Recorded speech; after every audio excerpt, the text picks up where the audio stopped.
안녕하세요. 오늘은 성경, 마태복음 2장을 통해서요. 예수님 탄생 직후에 있었던 아주 긴박했던 사건들 속으로 한번 들어가 보겠습니다. 네, 안녕하세요. 동방 박사들의 경배부터 헤롯 왕의 위협, 또 이집트로의 피신까지 정말 숨가쁜 이야기들이 담겨 있죠. 맞습니다. 이 중요한 순간들을 청취자분과 함께 자세히 한번 살펴보겠습니다. 자, 청취자분께서 보시면 이야기는 동방에서 온 박사들이 예루살렘에 도착하는 것부터 시작하는데요. 네, 별을 따라서 왔다고 하죠. 유대인의 왕으로 나신 분을 찾아서 경배하러 왔다, 이렇게요. 그렇죠. 근데 이 소식이 헤로드 왕하고 예루살렘 전체를 뒤흔들어 놓습니다. 이때 헤롯의 반응, 이걸 청취자분께서 좀 주목하실 필요가 있어요. 아, 어떻게 반응했나요? 당시 종교 지도자들이었던 대제사장들, 그러니까 성전 제사의 총책임자들이죠. 그리고 율법 전문가인 서기관들, 이들을 다 불러 모아요. 네. 그래서 메시아가 어디서 태어날 거냐 이렇게 묻습니다. 아, 직접적으로요? 네, 그들은 이제 구약 미가서의 예언을 인용해서 베들레헴이다 이렇게 답을 하죠. 그렇군요. 예언된 장소를 알게 된 거네요. 근데 헤롯은 여기서 그치지 않고 박사들을 이번엔 몰래 만납니다. 남몰래요? 아, 몰래요? 네, 그래서 별이 나타난 시점을 아주 자세히 캐묻고는 거짓말을 하죠. 나도 가서 경배하려고 하니 아기를 챘거든 내게도 꼭 알려달라 이렇게요. 아, 이건 누가 봐도 꿍꿍이가 있는 건데요? 그렇죠. 자신의 왕위를 위협하는 존재가 나타났다고 느낀 거죠. 그냥 종교적인 인물이 아니라 실제 권력의 경쟁자로 본 겁니다. 그러네요. 이건 정말 정치적인 도발로 받아들였겠어요. 헤롯 입장에서는. 바로 그겁니다. 한편 박사들은 마침내 별의 인도를 따라서 아기 예수님을 찾아가죠. 그리고 경배하고. 네, 그 유명한 예물 장면이 나오죠. 맞습니다. 준비해온 보배압을 열어서 당시 왕에게나 드릴 법한 아주 귀한 예물들, 그러니까 황금, 유향, 몰약을 드립니다. 이야, 그 자체가 벌써 아기가 왕이라는 걸 인정하는 행동이었네요. 네, 그렇죠. 정말 상징적인 장면입니다. 그런데 청취자분도 아시다시피 박사들은 꿈에서 헤롯에게 돌아가지 말라는 지시를 받잖아요. 네, 맞아요. 그래서 다른 길로 자기들 나라로 돌아갑니다. 헤롯의 계략을 피하게 된 거죠. 다행이네요. 하지만 이걸로 끝이 아니죠. 네, 안심하기는 일렀습니다. 박사들이 떠난 바로 직후에요.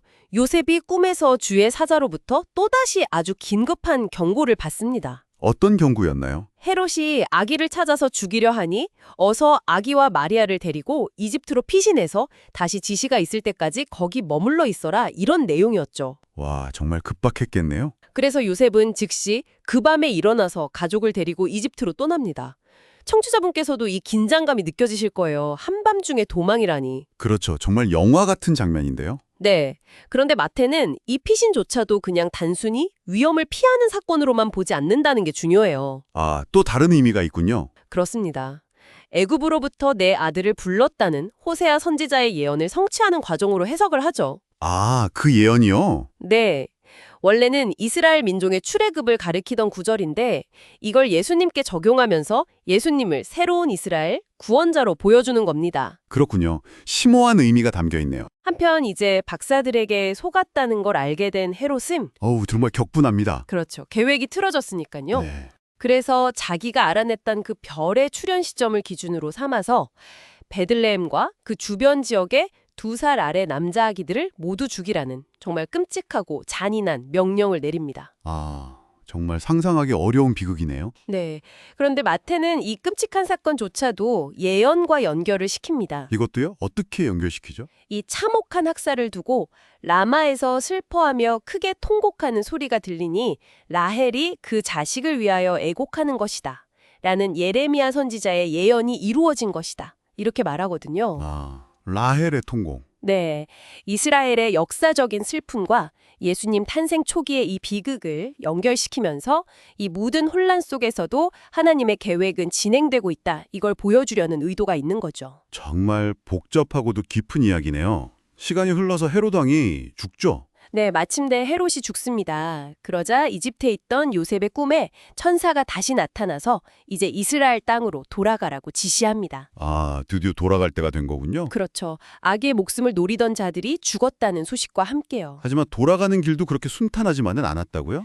네, 청취자분께서 아시겠지만 그렇습니다. 요셉이 헤롯의 아들 아켈라호가 아버지 뒤를 이어서 유대 지역을 다스린다는 소식을 들어요. 네. 그래서 그곳으로 가기를 좀 두려워합니다. 아무래도 폭군의 아들이니까요. 당연했겠네요. 그래서 또다시 꿈에서 지시를 받고 위험한 유대 지역은 피해서 북쪽 갈릴리 지방으로 갑니다. 그리고 나사렛이라는 동네에 정착하게 되죠. 아, 그래서 나사렛 예수가 되시는 거군요. 이 정착도 예언과 관련이 있나요? 네, 마태는 이건 역시 나사렛 사람이라 칭하리라 하신 선지자들의 말씀을 이루려고 한 거다. 이렇게 설명합니다. 그렇군요. 이게 딱 떨어지는 특정 구절이 있는 건 아닌데요. 아마도 구약에서 메시아가 좀 보잘것없는 배경에서 나올 것을 암시했던 여러 예언들을 종합적으로 가리키는 걸로 보입니다. 아하. 그러니까 이 모든 여정을 보면 끊임없는 위협 속에서도 어떤 보이지 않는 손길이 이 가족을 계속 인도하고 보호하고 있다는 걸 보여주는 것 같아요. 자, 오늘 마태복음 2장을 통해서 청취자분과 함께 예수님 탄생 직후에 벌어졌던 정말 숨가쁜 사건들을 따라가 봤습니다. 동방 박사들의 경배, 헤롯의 위협과 학살, 그리고 이집트로의 피신과 나사렛 정착까지. 와, 정말 한 편의 드라마 같았죠? 그렇습니다.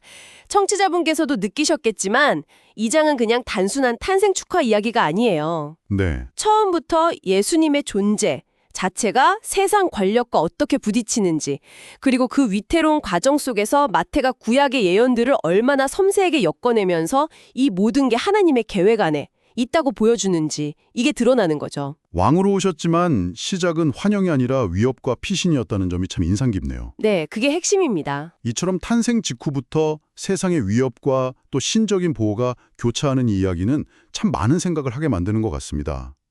청취자 당신께서는 이 극적인 시작이 앞으로 펼쳐질 예수님의 사역, 그리고 그분이 선포하실 하나님의 나라가 어떤 성격을 가질 것인지에 대해 무엇을 암시한다고 생각하시나요? 네, 한번 깊게 곱씹어 보시는 것도 아주 의미 있는 시간이 될 것 같습니다.